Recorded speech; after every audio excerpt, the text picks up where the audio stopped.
अध्याय 8 श्री गणेशाय नमः. जय जय जी सुखधामा, जय जय जी परब्रह्मा, जय जय जी भक्तजन विश्राम, अनंत विशानंता राजे निजाम सरकार, त्यांचे पदरी दप्तरदार राजे राय बहादर शंकरराव नामक 6 लक्षाची जहागीर, त्यापत्री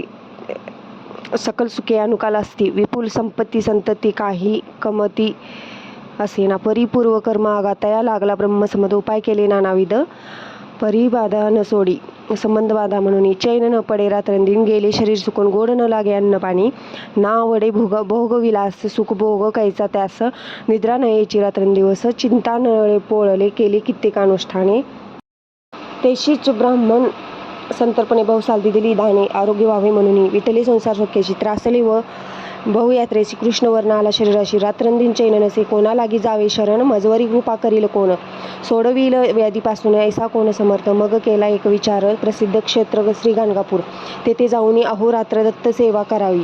सेवा केली बहुवस, ऐसे लोटले 3 मास, एके रात्री तयास, स्वप्नी दृष्टांत झाला, अक्कलकोटी जावे तुवा, तेथे करावी स्वामसेवा, यती वचन भाव धरावा, तेने व्याधी जाय दुरी, तरी ते तेथेची राहिले